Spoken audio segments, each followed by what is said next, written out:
Bem-vindos à Ordem do Dia. Hoje debruçamos sobre os dados mais recentes a nível nacional. 6% dos alunos que frequentam as escolas portuguesas já sofreram de bullying. Um fenómeno preocupante que preocupa o Governo também, que quer avançar com uma linha para denúncias anónimas que pode ser usada pelas vítimas. Vai estar disponível em 3 plataformas, mas a Ministra da Juventude e da Modernização não se compromete para já com o próximo ano letivo para esta linha estar a funcionar.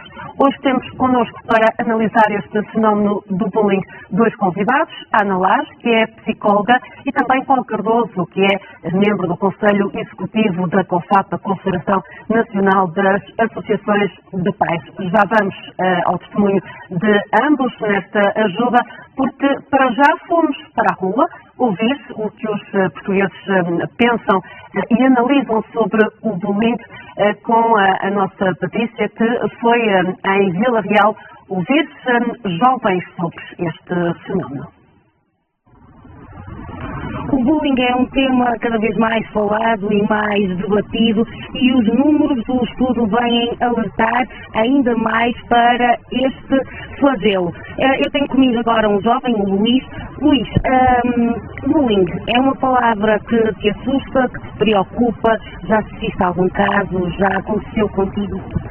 É um caso que assusta, preocupa qualquer pessoa, um jovem, uma pessoa que já foi criança e no futuro eventualmente será pai. E é um número que preocupa, especialmente a mim, apesar de ser de uma zona onde há bastante poucas crianças. Já assisti a um caso ou outro, nada algo assim recorrente, mas existe sempre algum bullying passivo ou ativo. E espero bem que haja medidas para combater o bullying. Acho que uma plataforma online seria mais fácil para as crianças exporem, e jovens adultos e adolescentes, exporem os seus casos, também para alertar quem é competente para resolver e também para contar com uma estatística e no futuro erradicar esse fenómeno. Até porque é difícil falar sobre esses temas e até acusar um agressor, não é? Claramente, e as pessoas podem sentir medo, vergonha ou algum tipo de repúdio futuro por acusarem alguém, e então é sempre complicado, eu acredito. Uma das medidas que está em calha para avançar é precisamente a criação de uma linha de apoio também dessa plataforma, mas também é preciso depois acompanhar essas vítimas, elas terem algum suporte depois de serem vítimas de algum tipo de violência. Claramente, um acompanho direto, mesmo através de algum chat, ou então uma linha telefónica, alguma reunião, conferência que possa haver entre alguém competente nessa vertente e as vítimas. E também com os agressores, no caso. Obrigada, Luís. Portanto, aqui a opinião de um jovem para quem o bullying é uma preocupação constante, atento também ao fenómeno e também a partilhar desta necessidade da criação de alguma forma de ajudar à denúncia, porque a maior parte dos problemas tende a replicar-se por falta de coragem da vítima em denunciar o agressor, e esta talvez seja a solução, apontada inclusive por um jovem para ajudar a combater este problema. A Patrícia Canelas, que hoje está em Vila Real, a ouvir os portugueses sobre este fenómeno do bullying. Paulo Cardoso, se calhar começo por si, porque a criação desta linha que vem sugerida pelo Governo para apoiar as vítimas a denunciarem o bullying é uma aspiração antiga da Confederação Nacional das Associações de Pais. Nesse sentido, e porque também é um avanço, presumo, e na minha opinião, enquanto educadora, enquanto mãe, vai já atrasada, ainda assim não há nenhum prazo no imediato para que entre em funcionamento. Era algo que vocês já queriam para ontem? Boa tarde, obrigado pelo convite. Aproveito também para cumprimentar os psicólogos e a pergunta. É evidente que tudo aquilo que seja para minorizar o efeito do bullying, do cyberbullying nas nossas escolas, a COFAP apoia e apoiará sempre, até porque temos a situação de que Já há muitos programas de bullying, portanto, também lançados pela Comissão Geral de Educação, mesmo por ordem dos psicólogos, mesmo por vários organismos, inclusive a COFAP, em conjunto com a Ordem dos Psicólogos, com o Instituto de Apoio à Criança, com a Associação Nacional de Diretores, com a Associação Nacional de Educação, lançámos no ano passado um Observatório da Convivência Escolar, precisamente para que possam lá ser colocadas tantas boas práticas que são colocadas nas escolas, como queixas que pais e alunos possam ter de fazer sobre alguma coisa que considerem que não está tão bem no ambiente escolar. Por isso mesmo, lançamos esse Observatório da Convivência Escolar. É preocupante o número de 6%. Os programas que existem realmente foram têm sido lançados, alguns já desde 2019, que é o programa de escola sem bullying, de escola sem violência. São programas importantíssimos naquilo que é a forma de dar conhecimento aos jovens, tanto na forma de estar como na maneira de ser. Neste caso, as parcerias da Escola Segura, tanto da PST e da DNR, vão também uma grande ajuda. É importante também que sejam criados, como diz no estudo, sejam criados gabinetes multidisciplinares, como o gabinete do aluno em todas as escolas, e isso é um panorama que nós ainda não temos em todas as escolas. Não possam estar psicólogos, não possam estar um enfermeiro, não possam estar um membro da assistência social, não possam estar, enfim, as diversas valências que podem dar apoio tanto às famílias como aos alunos, porque nós sabemos que muita da violência que também se trata na escola, a escola leva dentro da escola aquilo que se vive é o retrato da sociedade, no caso daquilo que se passa cá fora. E eles acabam por levar para dentro da escola as vivências que têm no seu dia-a-dia. É evidente que preocupa-nos o facto de haver 6% de bullying nas escolas, mas preocupa-nos também o facto de termos 22% de testemunhas. Portanto, isso é preocupante no sentido em que as testemunhas não podem só testemunhar, têm que ajudar a minorar o bullying. Portanto, é um trabalho que também tem que ser feito pelos assistentes operacionais, que neste momento também passeiam em algumas escolas. É um trabalho que também tem que ser feito pelos professores. É um trabalho que tem que ser feito pelas famílias.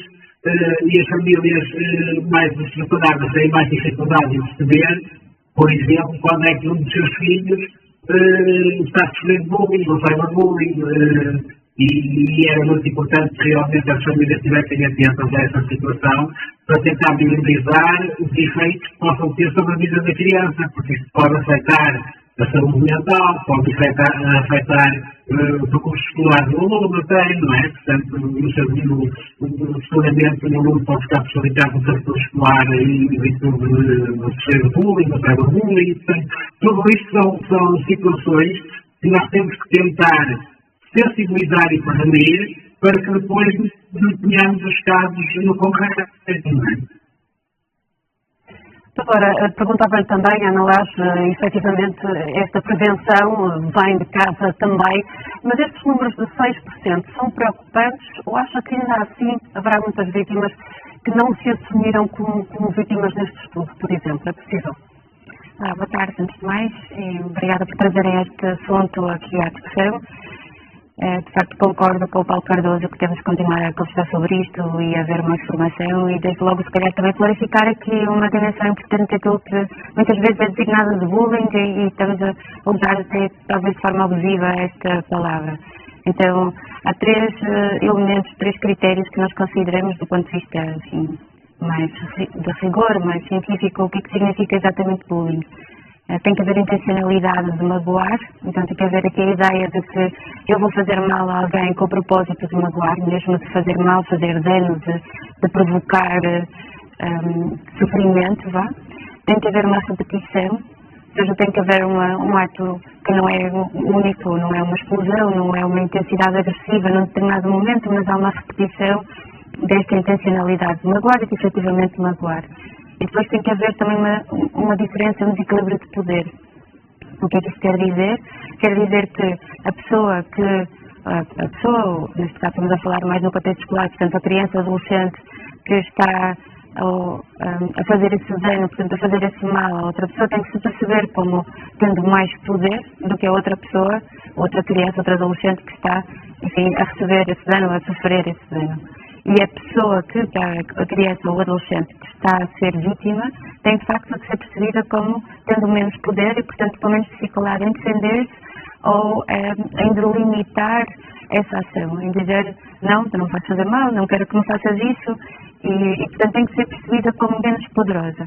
E, portanto, muitas vezes, aquilo que nós até podemos estar a chamar de bullying, na verdade são situações de agressão, de violência, mas não necessariamente bullying que casa estritamente nesta categoria. Quando está nesta categoria, então nós estamos aqui a falar muito mais do que só momentos de agressividade ou de violência, mas estamos a falar do impacto e do dano que vai provocar nestas crianças, quer como até este jovem que nós ouvimos agora aqui de Vila Real, quer na vítima e no dano, mesmo na estrutura emocional e psicológica que isto pode causar, como também no agressor, neste sentido de como é que eu uso a minha identidade, como é que eu uso a minha forma de comunicar com os outros desta forma quase distorcida que é eu estou a provocar o dano em alguém.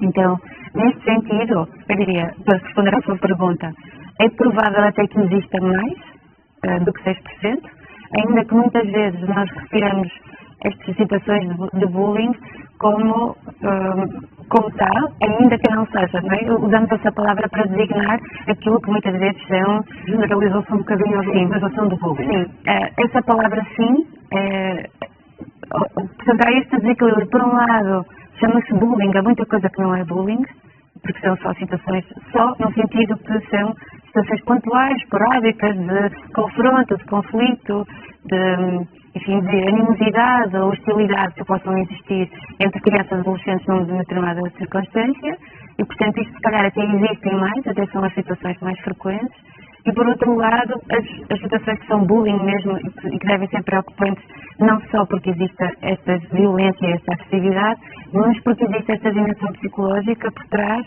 que tem efeitos, como dizia também este jovem, não só neste contexto muito específico, ou neste momento específico da vida destes jovens, mas depois, mais à frente, nas próprias estruturas de comunicação e de relação que podem ter, e depois à frente, quer com os pais, quer depois com outros à volta, sim, até enquanto pais, depois mais tarde, sim. Essa linha que o Governo quer criar pode ser uma ajuda a muitos jovens tendo medo de represálias, por exemplo, ou até vergonha da situação que estão a passar, poderem libertar-se, mas terá que ter um acompanhamento posterior, porque só denunciar para a vítima não será suficiente a médio prazo, se analisarmos assim. Eu diria que não só o acompanhamento, mas tem que ver com o tipo de resposta que vão obter. Né? Se é uma resposta, porque pelo menos eu estou a imaginar que pode ser uma resposta a curto prazo, que é, ok, ajudar esta jovem, adolescente, criança, enfim, não sei até que ponto, com que idade é que é possível eu pegar no telefone e dizer, olha, isto está-me a acontecer, porque há desde logo também essa dimensão, que é, eu tenho que perceber que isto me está a acontecer e tenho que perceber que isto é denunciável. Porque muitas vezes nós ouvimos coisas como as vítimas não têm coragem porque têm vergonha, mas muitas vezes ainda estamos a montante disso, porque eu nem percebo que isto é uma coisa que não deveria estar a acontecer e tenho que o denunciar. Então, desde logo a curto prazo, que isto está a acontecer e deves falar com alguém, deves ir ter com alguém, deves procurar um adulto, quem é que te pode ajudar, portanto, ajudar esta miúda a identificar recursos aos quais pode recorrer, portanto, que podem ser suporte, desde logo, e depois custa-me imaginar uma intervenção, um acompanhamento ao telefone, eventualmente de jovens mais crescidos, mas se estamos a falar na infância, início da adolescência, estas crianças têm que ser acompanhadas por alguém presencialmente e, portanto, identificar talvez na comunidade ou os recursos, eventualmente com a família e com a escola, pessoas que, no contexto, depois passam a fazer esse acompanhamento. Relativamente ainda a esta linha, queria perguntar ao Paulo Cardoso se de facto vocês têm essa percepção de como vai funcionar essa linha, se será apenas para descarregar a informação no sentido de as escolas ou as autoridades atuarem, ou se vai efetivamente haver depois um acompanhamento ou um encaminhamento dessas vítimas para profissionais, quer os psicólogos da escola, por exemplo, que podem ser uma linha de recurso para estes jovens que ganham essa coragem de denunciar o que estão a viver. É evidente que esta linha deve ser para que essas crianças jovens possam fazer essas denúncias, mas querem depois que possam ter um acompanhamento psicológico, tanto os jovens como até se calhar as próprias famílias, no sentido de os colocarem numa situação de apoio. É evidente que há muitos jovens que fazem as denúncias, mas que não querem querem que elas se mantenham anónimas. E aí acho que deve ser feito um trabalho com o psicólogo, com quem de direito, para que possa realmente ajudar essas crianças, mas que também deveria levar a que fosse depois um trabalho com o próprio bullying, não é? Certo? Porque essa criança vai fazer a denúncia, vai precisar ter apoio, mas era preciso depois também, por trás, fosse feito um trabalho com a pessoa que pratica o bullying, para que esses tipos de situações não se voltassem a repetir. Isto é uma situação muito complicada, porque as crianças têm receio, e os jovens têm muito receio de denunciar essas situações, e então tem que se dar todo o apoio exigido necessário de apoio, porque senão eles também deixam de confiar no apoio e depois deixam também de fazer essas mesmas denúncias. Já agora, gostava de alertar também que temos um outro problema, que é o gerador de bullying também nas escolas, que são os alunos migrantes, que estão muito violentos a ser vítimas de bullying, até porque eles mudam do país, mudam de cultura, sentem-se mais retraídos, e há muitos jovens que aproveitam esta situação mais vulnerável desses miúdos para praticar bullying. Portanto, é uma situação que temos que ter também atenção, porque nós neste momento temos 150 mil alunos migrantes nas nossas escolas. Portanto, temos que ter também isso em atenção e também trabalhar nesse sentido de ajudar essas crianças. Portanto, neste caso temos que as ajudar todas, não é? Devíamos ajudá-las todas. Mas também esta também em particular, porque realmente não gostaríamos que também nos acontecesse essa situação por lado país e que aí estarmos sujeitos depois a sofrer bullying e cyberbullying. E depois temos outra situação também que acontece, que é o facto de existirem dois tipos de bullying, não é? Portanto, o bullying violento é mais praticado pelos rapazes, e depois temos o bullying que é mais praticado pelas raparigas, que é mais psicológico, não é? Portanto, eu costumo demonstrar isso, já o sabíamos. Neste momento, em termos de cyberbullying, está mais equilibrado, porque até era o sexo feminino mais praticado o cyberbullying, não é? Portanto, mas neste momento já está mais equilibrado. E mais até que os jovens mais velhos, à medida que eles vão avançando na idade, vão deixando de fazer bullying e passam a fazer o cyberbullying. Mas, portanto, isto precisa realmente de uma prevenção enorme, de uma formação enorme, principalmente dos assistentes operacionais, dos assistentes técnicos que lidam nas escolas com os miúdos todos os dias, no sentido de poder capacitá-los para analisar com essas situações e tentar liderar aquilo que são esses efeitos dentro das escolas. Porque, de facto, os assistentes operacionais são aqueles que, não só durante o intervalo, têm que estar atentos a situações de bullying que possam acontecer de forma física, mas também, e deixando aqui um conselho, devem estar atentos a que sinais para crianças que se isolam. Pode ser, por exemplo, um dos exemplos de crianças que possam estar a ser vítimas de bullying e por isso acabam por se isolar nos recreios.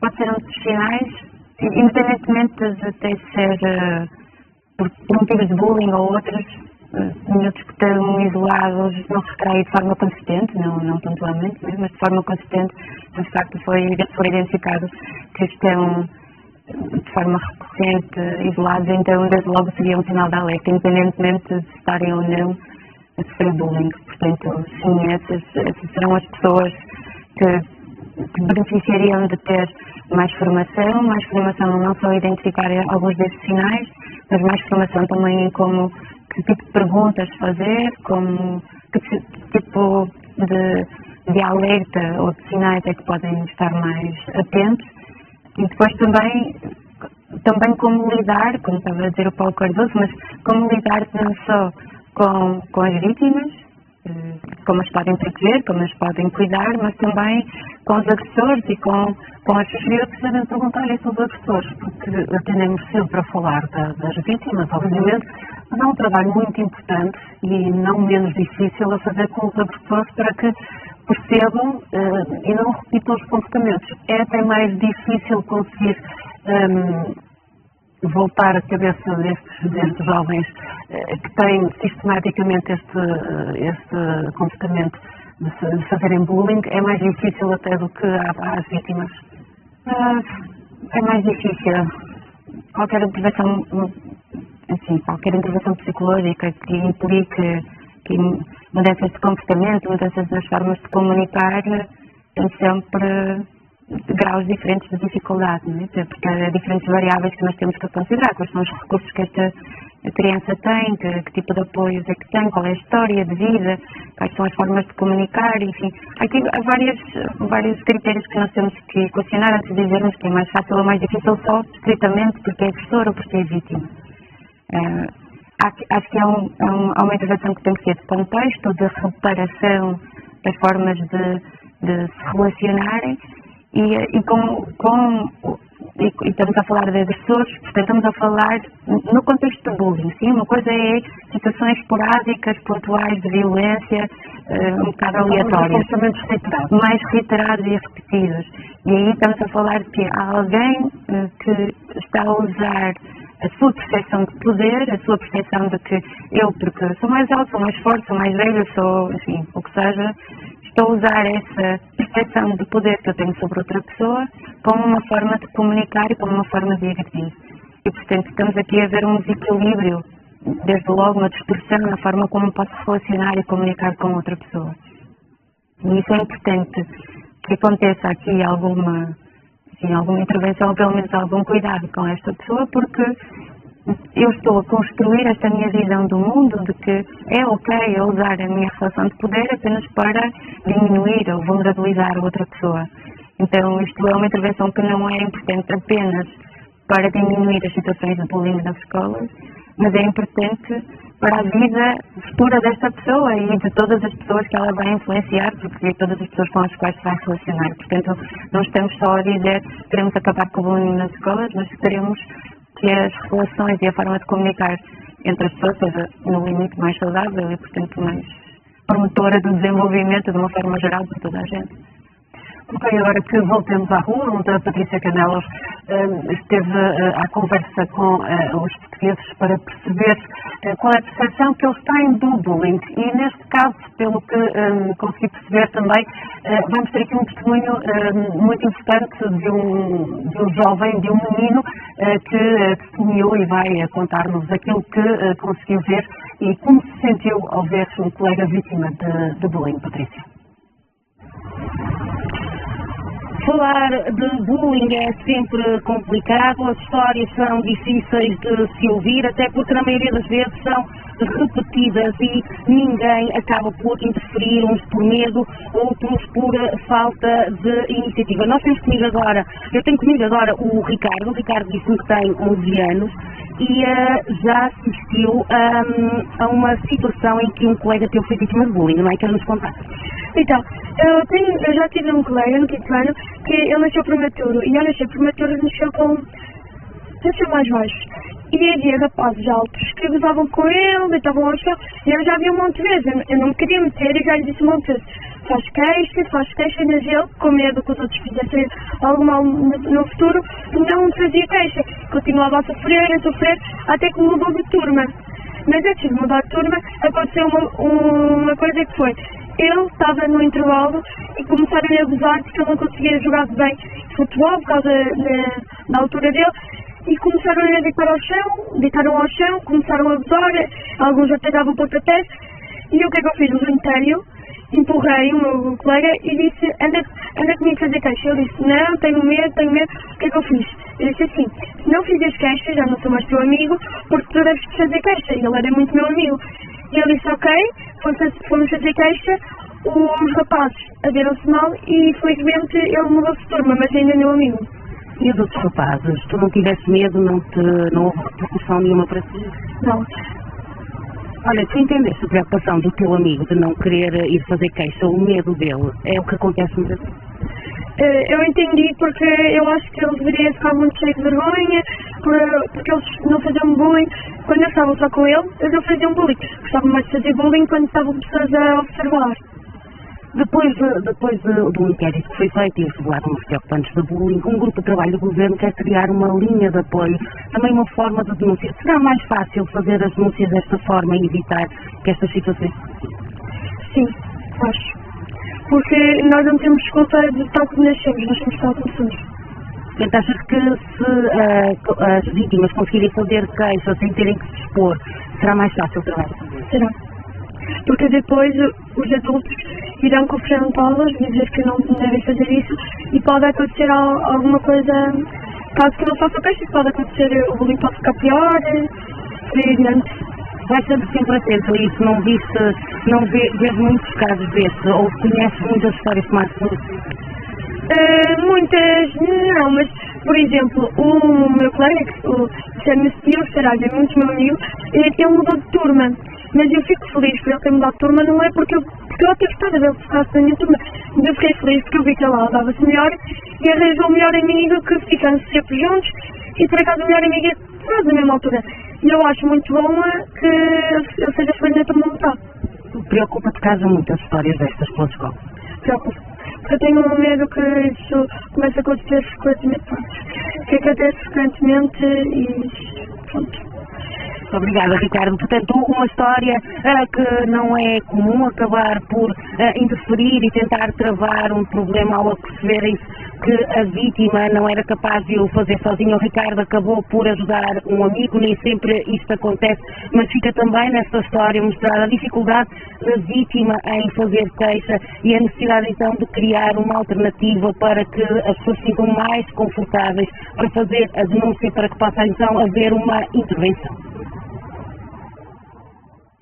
Obrigada, Patrícia. Desde já agradecer ao Ricardo e aos pais do Ricardo por terem utilizado este menino a dar este contributo tão genuíno e tão fiel com aquilo que viu na escola. Ana Laje, já vamos a esta versão mais do nível da psicologia, mas queria perguntar aqui ao Paulo Cardoso se de facto isto acontece com regularidade, ou seja, a vítima acaba por ter que mudar de turma ou até de escola, e se isto não demonstra efetivamente que é difícil e ainda há algumas dificuldades nas escolas em conseguir estancar estes fenómenos, planos já identificados. Exatamente. Eu estava a ouvir a jovem e estava exatamente a pensar nessa situação, porque as pessoas que são as crianças e jovens que são vítimas de bullying, depois eu tenho um inconveniente. Muitas vezes só mudam de turma, mas mais até mudam de escola. E ficam duas vezes penalizados. Ficam penalizados porque realmente sofrem de bullying, e depois ficam penalizados novamente, porque têm que mudar de ambiente, não é? Têm que mudar de ambiente escolar. Muitos deles entraram até na outra escola já receosos mesmo e pode vir a acontecer nessa escola, e está mal. Eu acho que aí quem deveria ser comigo era realmente o infrator. Isto mostra que as escolas não estão a agir de forma firme e sim acabar por dar sempre mais oportunidades ao agressor em vez da vítima. Eu não queria ir muito por aí, é um bocado isso que está a acontecer, mas às vezes não há o interesse da escola, muitas vezes também se coloca o interesse das famílias, não é? Portanto, e a própria família, para que o filho não sofra mais bullying, pega nele e muda de escola. Eu acho que, portanto, não vão adiantar muito a situação, poderão melhorar no momento. Assim como eu acho que tinha que haver realmente um trabalho a fazer com esta criança e com o bullying também, porque, conforme já tinha dito anteriormente, acho que é muito importante o trabalho feito com os bullies, porque eles quando atuam, não atuam sozinhos, eles só atuam quando estão em grupo. Embora muitas vezes seja só um ou dois a fazer a prática do bullying, só atuam quando estão em grupo, eles só são fortes quando estão em grupo, quando estão sozinhos, não são assim tão fortes. Portanto, se calhar, isolá-los do grupo e tentar fazer um trabalho com eles, porque eles ao fim e ao cabo vão crescer. Nós temos visto que está a aumentar a violência no namoro, nós temos visto que está a aumentar a violência doméstica. Tudo isto são fatores que potenciam o aumento da violência no futuro, que nada foi feito com estes jovens, não é? Portanto, se não forem ajudados e se não forem encaminhados pelo caminho que deve realmente ser feito para melhorar a sua maneira e a sua forma de estar em sociedade com todos, não é? Ana Lage, se pegarmos neste testemunho precioso do pequeno Ricardo, é tal e qual, com a ingenuidade dele próprio, mas com um pensamento já muito à frente e com os limites já bem delineados. Ele disse que ainda assim ficou feliz porque o colega mudou de turma e sente-se mais feliz na outra turma. Isto acaba por ser uma forma de dar a volta e para uma criança que é vítima de bullying mudar de turma pode ser benéfico ou acaba por interiorizar como um castigo que está a ser aplicado ao próprio por ter denunciado? Bom, se nós formos à raiz até a própria definição e virmos esta ideia do desequilíbrio de poder, não é? Aqui um desequilíbrio de poder quando há uma situação de bullying. Portanto, percebida por ambas as partes. Então, se a mudança de turma for percebida como fuga, como eventualmente castigo, isso é mais difícil para mim imaginar, mas sim como fuga, como uma forma de eu não me consigo defender e tenho que fazer isto desta forma, tenho que fugir desta situação para conseguir evitar ser agredido. Pode a curto prazo ser melhor, porque há a sensação de alívio, mas pode reiterar esta ideia de que eu sou mais frágil e, portanto, dificilmente me vou conseguir defender de uma situação de violência ou de abuso. E isso não é necessariamente positivo. Portanto, que esta mudança seja feita sem haver este enquadramento, sem haver depois alguma intervenção, algum trabalho que eventualmente possa ser feito com esta criança que mudou de turma e no sentido de reforçar, de fortalecer na sua própria identidade, nos seus mecanismos de comunicação e de relação com os outros e dizer aquilo que é aceitável e não é aceitável quando alguém comunica comigo. E tinha uma situação que eu queria só, antes de terminarmos, falar dela, que tem a ver com a plateia. Ou seja, exatamente as testemunhas, que hoje em dia algumas filmam, mas o facto de haver gente a assistir, de não fazer nada, acaba por aumentar o grau de vontade e até de agressividade do agressor, certo? Pode até ser aquilo que justifica, como o Paulo Cardoso estava a dizer, justifica no sentido que eu tenho um contexto onde eu fortaleço a minha percepção de poder, enquanto eu estou a agredir outras pessoas e há mais a ver eu reforço o meu papel no grupo, o meu papel de preponderante no grupo, Está aqui para exibição. Eventualmente pode ser uma exibição, pode ser uma manifestação de que eu afinal sou mais forte ou tenho mais poder do que as pessoas à minha volta. Aquilo que tem sido, pelo menos, mais indicação da investigação é que são precisamente a intervenção das testemunhas, aquilo que nós chamamos as testemunhas, né? Em inglês o termo é bystander, é a ideia de que se a escola e os contextos onde existem crianças e adolescentes, não é só na escola, em vários outros contextos, mas onde existem, se trabalhar mais com as testemunhas, ou seja, se olhar para as testemunhas e dizer, ok, como é que estas pessoas, quando estão a presenciar situações de bullying, o que podem fazer, é mais fácil do que colocarmos sempre o ónus na vítima. E que tem que ser o ónus, tem que ser sempre a vítima a defender-se, ou a denunciar, ou enfim, a reclamar alguma coisa. Então, se nós colocarmos na comunidade, na escola, e dizer qualquer pessoa que veja pode fazer, como fez o Ricardo, né, que foi disse, olha, não, tens que defender, tens que dizer alguma coisa, e que ajudou essa pessoa, este miúdo, o amigo dele, era o Diogo, né, que, a dizer, não, vais lá, tu tens o direito de reclamar, e é a intervenção precisamente nestas testemunhas, e portanto, que são todas, no fundo, no limite, é toda a comunidade escolar, adultos, técnicos, professores, jovens, de todas as idades, nós podemos passar esta mensagem dentro da comunidade escolar e dizer, não, qualquer pessoa que observe uma situação de bullying deve reportar, deve dizer, deve comunicar, no fundo deve quebrar este ciclo de repetição e sobretudo, esta cadeia distorcida de poder. Essa é a dimensão mais importante a sublinhar, sim. Toda a gente que assiste a uma situação destas tem a obrigação, até diria eu, de denunciar também. Ana Lares, muito obrigada por ter estado connosco aqui na Ordem do Dia. Agradeço também ao Paulo Cardoso da Confat por nos ter também ajudado aqui a olhar para estes números do bullying e também esta linha do Governo que vai criar-se provavelmente já no próximo ano letivo, uma linha de apoio para denúncia também dos casos de bullying em Portugal. É um tema que é importante divulgar, continuar-se a analisar e, sobretudo, tentar estancar-se a todos os níveis que nós possamos também atuar. Quanto a nós, regressamos amanhã para mais uma Ordem do Dia. Já a seguir, fique com o consultório.